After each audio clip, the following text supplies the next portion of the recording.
Hello, guys. My name is Vincenzo Toscano. Welcome to another podcast of the Commerce Lab by Ecomcy. Today, we bring you Katrina. She's the founder and CEO of Copysmiths, where they specialize on everything regarding content for e-commerce stores, specifically everything regarding ACO. And she has amazing experience when it comes to actually using AI for content generation, which we know AI is all over the place right now. If you jump into LinkedIn, everybody's talking about AI in social media, email, etc. So I'm very excited to actually bring Katrina on board today. She's gonna give us a little bit of tips, insights, and some of the strategies you can use when it comes to how to use AI and implement it within your e-commerce store. So for me, Katrina, it's a pleasure to have you here on the show today. How you doing? Vincenzo, thank you so much for inviting me. I'm looking forward to nerding it up with you about e-commerce. It's going to be fun. And I know that AI is that hot topic, but I hope there's a few little nuggets that I can share with your audience to just help them to use it a little bit more and more efficiently. Yes, for sure. I think actually AI is such an exciting thing. I mean, I'm Mm. pretty sure you have seen every single day there's something new, something, a new tool, a new way to implement it. And I'm sure you go have gonna a lot of those gold nuggets, as people call them, that you can share with us. Now, before we jump into that though and the whole topic, I want to start with a little bit about you. I think you have a interesting background. I want to learn more about how you jump into this space, and then from there we can jump into today's topic. Yeah. Yeah, sure. So this little house that I'm sitting in right now was bought with e-commerce over a Hmm. 10-year period. And I think I spent, it's one of these wonderful stories where I only spent a few hours each month working on the business and it paid for my house. So, that sounds all very wonderful, but it was 10 years ago, and when drop shipping hadn't quite been invented, and I would run a big commerce store, and the suppliers would give me a little cut from every gazebo that I sold. So I used to sell gazebos, the biggest, most unwieldy, most difficult thing to sell online because it's heavy, it's huge, it breaks in the wind, it's outside. It was the dumbest thing to sell. But Yeah. we sold those online. Yeah, we sold those online, and I learned from that. But that's how I got into e-commerce. I actually got into e-commerce 20 years ago. Wow. I'll give you a fun story. So you know how we complain about Shopify or Yeah. BigCommerce being expensive? We say, oh, I'm on the Plus plan and it's costing me $800 a week. When I first started in e-commerce, we used WebSphere, IBM's WebSphere. The Wow. Okay. license for that was $200,000 a year, Wow. Okay. and it didn't even have a tenth of the features that the worst e-commerce platform has these days. So we had a Wow. whole team of programmers who used to run it. It was $200,000 a year. But again, we Crazy. were one of the first in Australia to sell. We sold hard disk drives and memory cards. We were doing $1 million a month back in the Wow. 90s selling stuff. So Wow. those were the heydays when there was basically no competition. We were the only ones doing it, so it was quite easy. Crazy. Yeah. Love to learn about that. I mean, yes, I think nowadays people think that Amazon is being here forever and Shopify and all that, but it's crazy sometimes to learn Mhm. about a platform such as this. I mean, never heard of it, to be honest, in the first No. place. And it's Yeah. crazy to know that back in the time everything was so much more complex, and even the barrier of entry was so high, like nobody really could do Mm. e-commerce. And now anybody with a phone can basically have a store Yep. online. It's crazy the progress Yeah, we and I we love can that. do. I love seeing Yeah. someone will literally go, "Oh, I've got my Etsy store up and running on a Yeah. Yeah. Saturday," and I sort of think, Tony Bruck had to program the back end for 3 months, Yeah. just to get the To get one product product up, images. one product up. Yeah, yeah,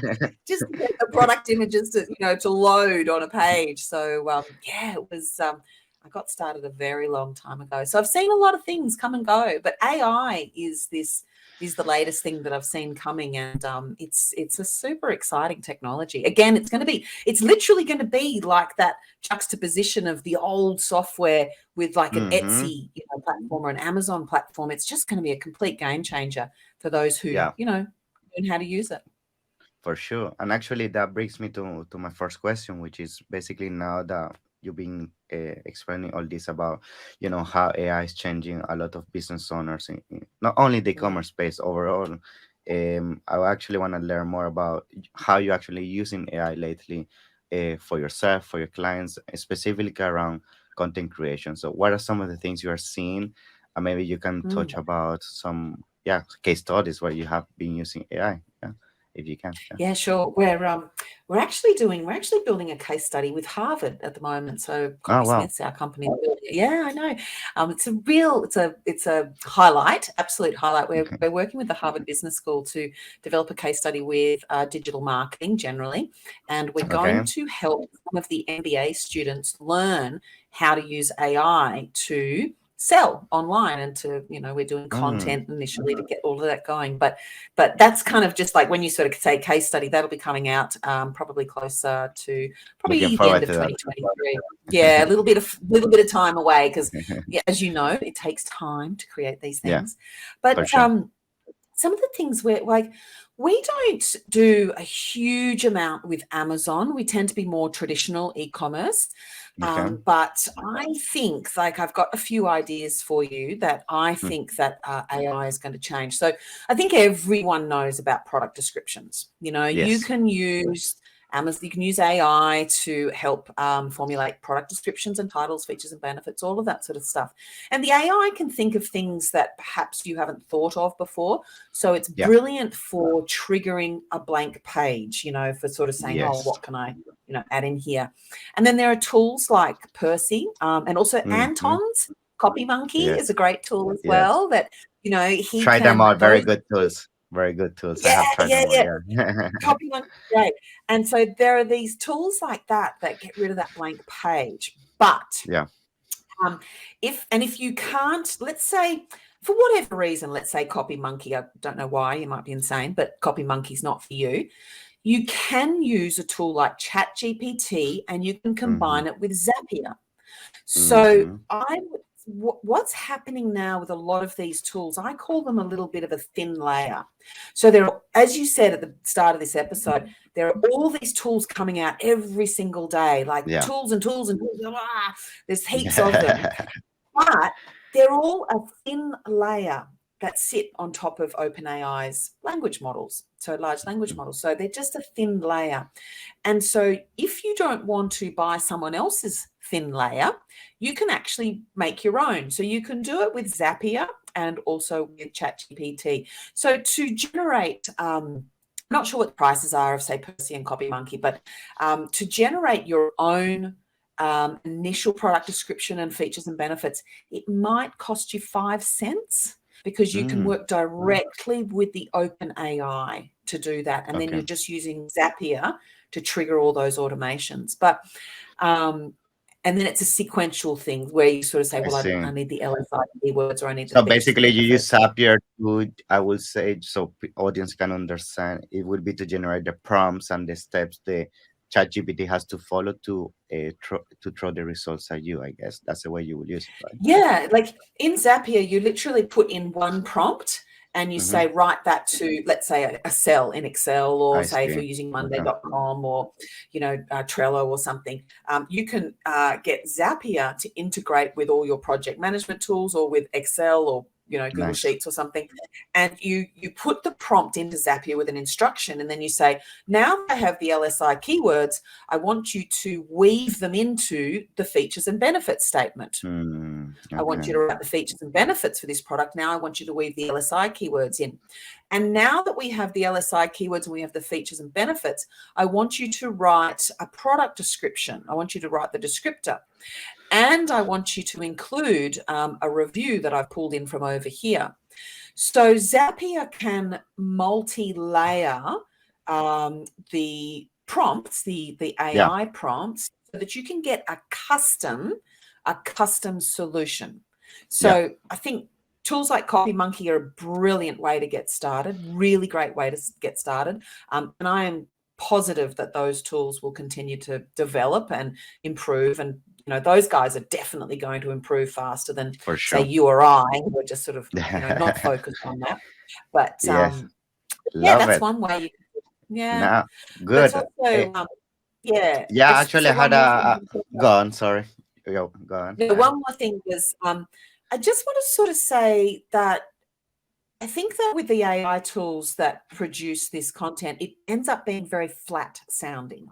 Yeah, I So was gonna that's the mention that. only thing. It's like, yeah, That like was it actually can my be next quite. question. It's like how you deal Oh, with really? that, like how you deal with the actual, because I mean the AI is amazing when it comes when you have a blank page, you have nowhere to imagine what are the first sentences, Yeah. where do you start, what are the bullet points, etc. But once the AI throws that at you, let's be honest, there's still some work that can be done in the copywriting side of things to make it more engaging, friendly, etc., more like human. And I wanted to ask you if you have seen experienced the same, and if so, what are usually your advice regarding that? Because I feel like a mistake I'm seeing sometimes that Yeah. people think that the final outcome of the AI, that's the final that you should be using, but I think AI Yes. is just Yeah. a means towards an end. It's not actually the end itself. It's just a tool you use in between, right? So yeah. Yeah. I think, yeah, people get exhausted by this process. Running a whole store is really exhausting. It takes time and energy, and Yeah. you get to the end of the day and you've generated all this content, and you think, oh, I'm exhausted now. I'd like to go and sit have a cup of tea on the couch. But Yeah. and Yeah. then there's this one last push where you have to put the reader, or the buyer in this case, the buyer into the picture. Can they feel themselves using that product? I mean, I've got a Hmm. cup of green tea next to me at the moment, and I can smell it. Yeah. AI can't smell that green tea. It doesn't know what the tea leaves look like. It doesn't know what it feels like to have that warm cup of green tea and to feel that it's, cleansing you as you drink it. So I think that in our team in particular, we use AI to generate drafts or to generate some ideas, but our writers are taught how to add life, how to add That's right. dancing. We teach them how to waltz with the words and how to put themselves into it. So yeah, it is. I think that the AI is not quite there yet, and I think real writers are still needed. So yeah. Awesome. Now, when it comes to AI, now just to finalizing covering everything regarding ACO, um, some of the questions I get when it comes to using Mm. AI is people start saying, okay, yes, I can use AI to generate a copy or generate a blog, etc. And then they're concerned about what could be the future penalties they might receive out of platforms such as Google, for example, right? Because you're using all your content AI generated.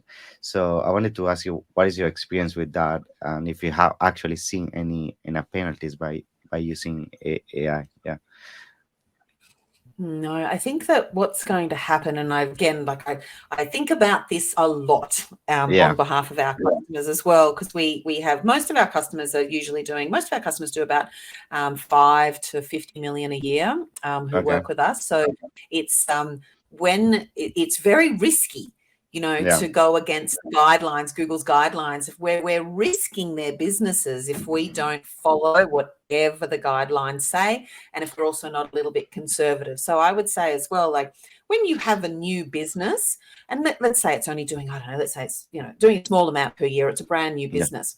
You can risk yeah, using these cutting edge tools. You can risk AI. You can risk really playing on the edge. But if you've got a $20 million business and it's got, I don't know, 5 hmm, warehouse staff and 4 people on customer service, and that's a lot of people who are relying on you for, bread and milk each day. yes, So yeah, Google has said that they're not penalizing AI, but I think that it's very clear that what's been happening with the algorithm changes is that Google is working towards a thing called EEAT.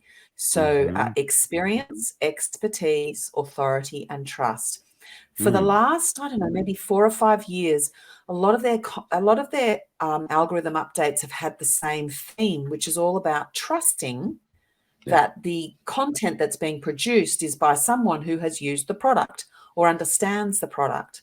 And I don't think that that's going away. So I think that, just like we were talking about before, I think that when someone uses AI to produce content, like what's been going on is everyone's been producing fairly, content that's maybe at this level here.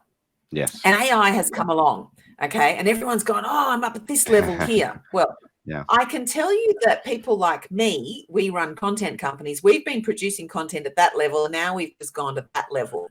yes, I see. So everyone, hang on, I'm just going up the It's screen going here, up. Everybody's going up. Yeah. everyone has stepped up. So unfortunately, all these people who think that they came to this level, they They're haven't. I'm not. so sorry, but you've all, Yeah. yeah, you've all been left behind again. And I don't think that Google is going to penalize people, but I think that it's going to get ignored. So I think Yes. that some Mm, websites that are purely AI driven, what's happening is you'll see it in the Facebook groups, the SEO Facebook groups. Everyone's going, oh my God, I just got this huge bump and I'm selling, I'm doing all this. There's a window, a short window until Google's algorithms start crawling the internet yeah. again. And then those not penalties, but Hmm. those websites are going to go quiet. But Yes. I don't It's think the that early it's more going to affect. advantage. Is whoever does it now is gonna benefit, but long term is not gonna be the case. Yeah, of course. Yeah, and the trouble is all these people, come out of the woodwork and they say, "Oh my God, I just did this, and I just got this big lift," and then Yeah, everyone listens to them, and that's they the all issue. do Yeah. that same thing, and so then they think that that's working until the next algorithm update comes through, and then they go, "Oh," and then Google says, well, you didn't have authoritative content that was written with experience and expertise. And we're talking about that with the green tea. Like, how do you experience green tea and the warmth and the smell, the aroma? But I think that Amazon's going to be a completely different space. I think that Amazon just wants more sales. It's not going to reject AI generated text or images. It's going to literally, do things like generating images and photos and content for a product is really hard. Okay. Mm-hmm. Amazon wants those listings to be able to convert, it wants to sell more. So if Amazon can make it easier for sellers, it's absolutely going to put even more AI into its systems. So Yeah, I don't think it's going to be penalized in Amazon at all. But again, I think what is going to happen is the businesses that have the edge are the ones that are going to have a brand voice. They're going to have something unique about them. for sure. Love that. Now Mm. regarding AI, I mean, we already talked about SEO, mainly copy and what you can do with that. Now I would like to touch a little bit about more like if you have used that and if you have any experience using like with images or visual content, what is your experience with that, and what are some advice you can give regarding using AI for that? Because I mean, we have seen a lot of tools such as Percy and Copy Monkey for copy, but on the other side, we also see a lot of tools, such as, for example, Ecom10 for Amazon Seller, which is Mm. you give specific text and does all the images for you. So, what is your take on that? What are you seeing AI happening with images? If you can share something, yeah, that's one. Sure. So I belong to a group called E-commerce Fuel, and again, they're sellers where they're doing a few $1 million and upwards in that group, Mm-hmm. and so they often, because they're doing so much revenue volume, they often Yeah. have very, very large product catalogs. That's one of the most interesting, most hot topics in this group, because they need. So, for example, we've got one member of the group that sells jewelry, and he brings out hundreds of new styles every week. Okay, Okay. that's Okay. how big he is. And so Wow. for him, he's currently shooting everything. For Ring, he's currently shooting everything. By hand, and he's Mm-hmm. outsourcing it very efficiently. But Max's tool of e-content, if that was to come through, and there's another competitor to e-content, which is called Yeah. Booth.ai. They Yeah. are also working on this ability to create product lifestyle images, and it's a fascinating space to watch, because these large e-commerce catalogs, they literally need images for summer, for winter, for fall. They need images for Halloween or Black Friday. They Yeah. need images to keep their brand fresh. And so, to be able to use one of those tools like eContent or Booth to, automatically within seconds produce thousands of images for Yeah. testing or social media fodder or whatever it is.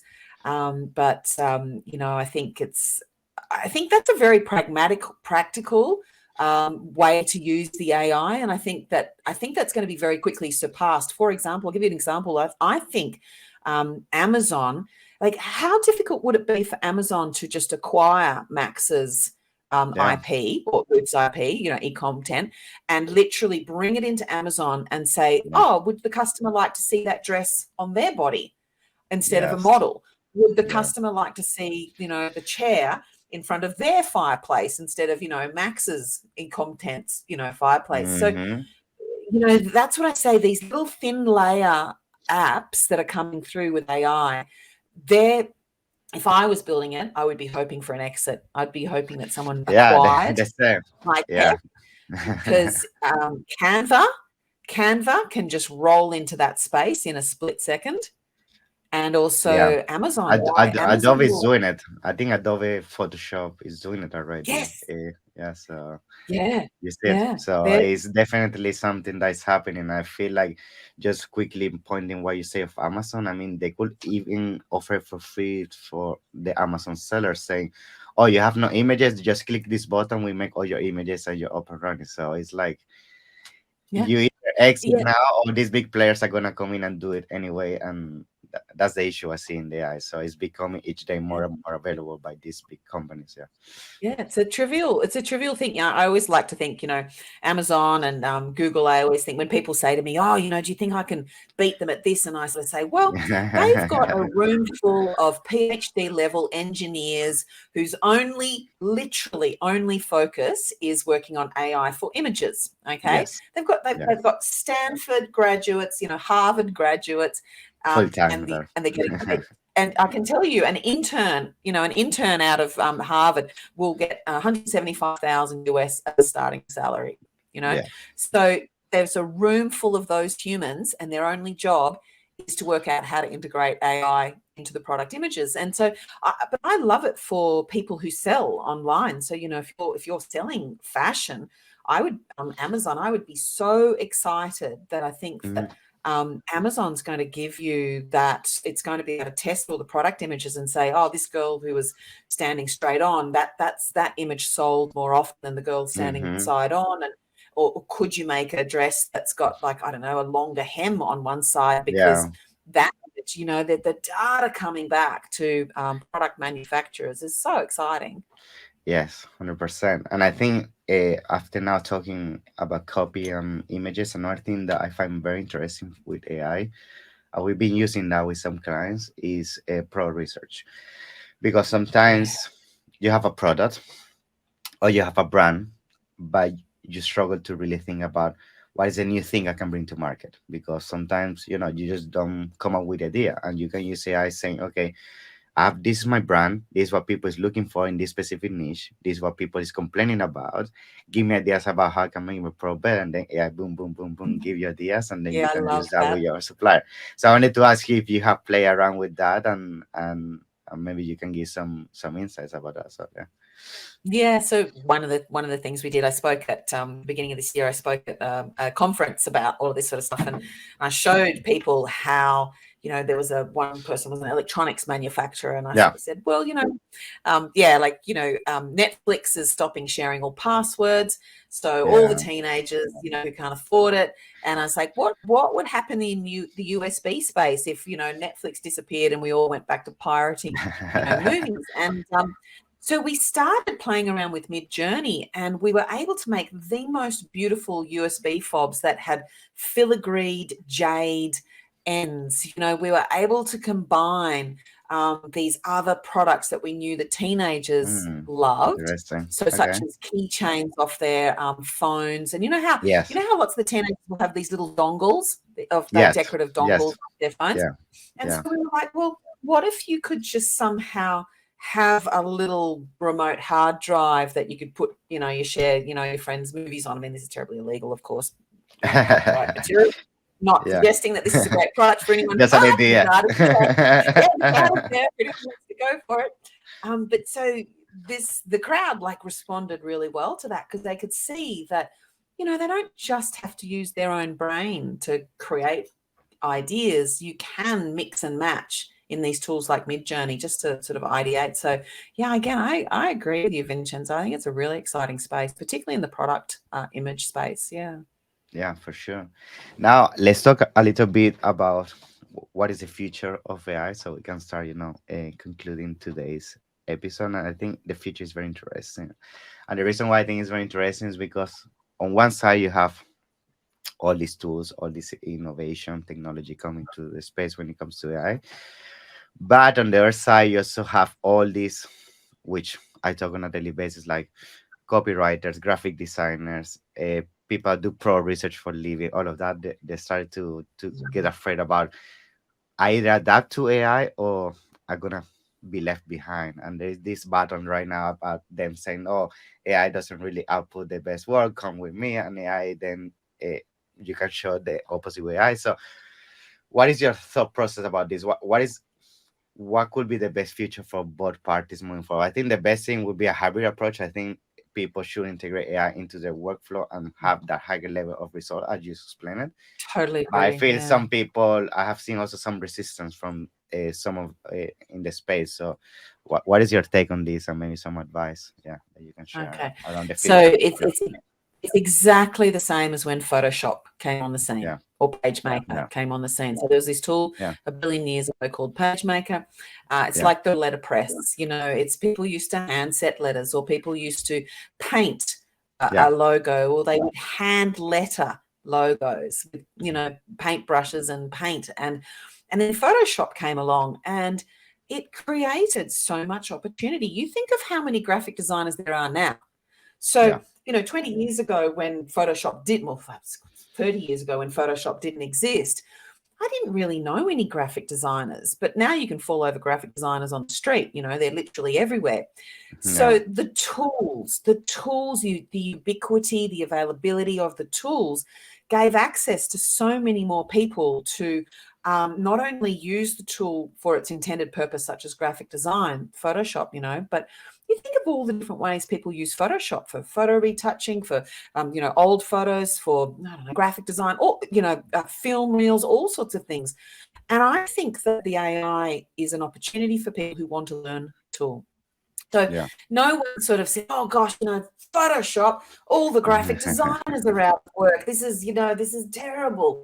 I think that because we are such a connected society, and information travels so quickly, I think that the AI exploded onto the scene, and Hmm. it just took people's by surprise. But Photoshop, for example, didn't just suddenly pop up one day and drastically change everything. Everyone was like, "Oh, it's $1,000. I have to Yeah, download it and we'll pirate it and then buy it, etc." And so it was a slower takeover. But I think that I'm seeing it a lot. I run a group of 35,000 writers in Kenya. okay, wow, So yeah, the Kenyan industry, there were a lot of writers who were relying on content mills to produce yes, content, just to spin out that content. And there are a lot of people in that community who are really scared. We're mm, seeing more applications to work for us than we've ever seen before, just because I think the bottom has dropped out of all the content mills, because content mills aren't needed, because you can produce better content with AI than you can yeah, with a low quality writer in a content mill. So a lot of people have lost their jobs. I yeah, think that it's a matter of time until the training comes through.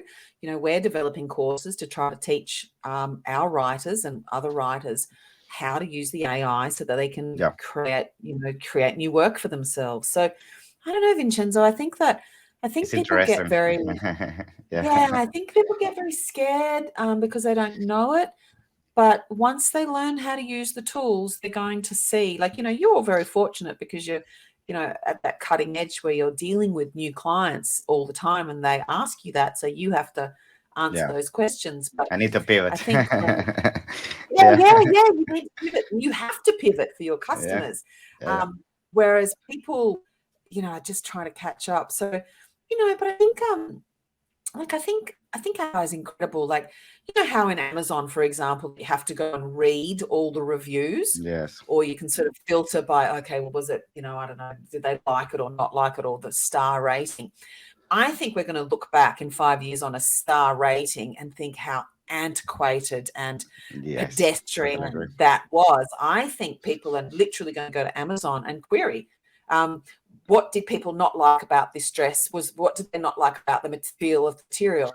I think AI is going to evaluate all of that and say, well, they didn't like this. And so, the people who, all these businesses that write product reviews, the affiliate space, Yeah. they're going to really Hmm. struggle. Yes. They're massively in a big way.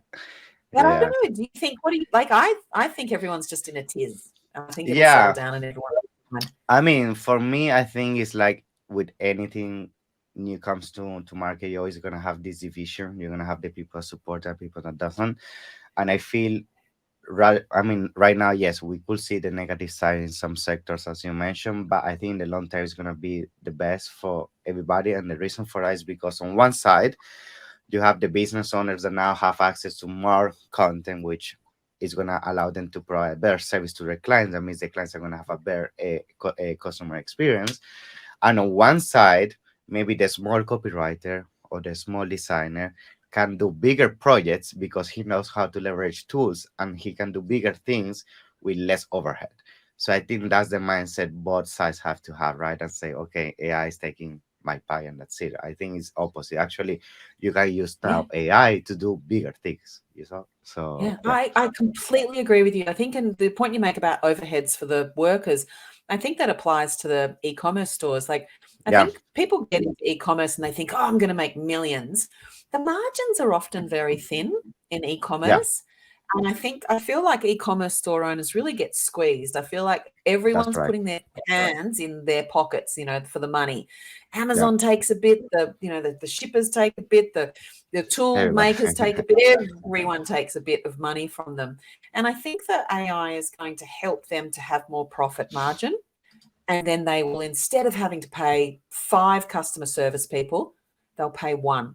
But they might pay that one customer service person a lot more Yeah, because they mhm, have this proficiency with AI. But I think it's going to be a lot less headaches for yeah, store owners as well, because instead of managing a customer service team of 50 people, they can maybe manage a customer service team of 4. that's So right. I know that the other, 46 people who are in customer service are freaking out right now, Yeah. but But at I the same know. time, as going back to that point, those other 45 most likely gonna work with those extra business owners, and now due to the lower barrier of entry, Yeah, are gonna be able to do a business, and they're gonna hire this extra business. So it's a will, you see. So it goes yeah, side yeah, by yeah, side. exactly like that point I made with the Photoshop thing. Like, Yeah, there weren't as many graphic designers, and now there's literally millions of them that's because what I it mean. created Yeah, this opportunity. Yeah, you're absolutely right. Like, I think it yeah, creates opportunity for more people to start selling things online. 100%, 100%. Awesome, Katrina. It's been amazing to have you on board. I mean, thank you so much for Thank your you. knowledge and your insights. I'm sure that we are just scratching the surface and we need to do Mm. many more episodes to go more in depth. But yes, I want to thank you. And before we finish today's episode, I want to give you a minute or so you can tell us more about your company and how people can reach out to you if they want to work with you. Yeah. Yeah, sure. So we just run copysmiths.com, and we just produce content. We produce very different content, fun content Awesome. for mainly for e-commerce stores, because again, we're just trying to outrun the algorithms all the time, make sure the customers love your content. But best way to reach me is copysmiths.com, but I'm also on LinkedIn. I'm quite active on LinkedIn, and I'm always putting things on LinkedIn that I think about, little bits and pieces that come to mind. I'll often post into there that I find little bits and pieces. So Love it. that's a good spot to follow me. Great. Thank you for that. I'm gonna make sure to put all down in the description. And thank you once more, Katrina. I'm looking forward Thank to have you you. in the next one. Yeah, it's been a pleasure. Yeah, it's my favorite topic. It's my favorite topic. So I'm very happy to chat with you again. Thank you Yeah, so much. looking forward. Bye bye. See ya. Bye.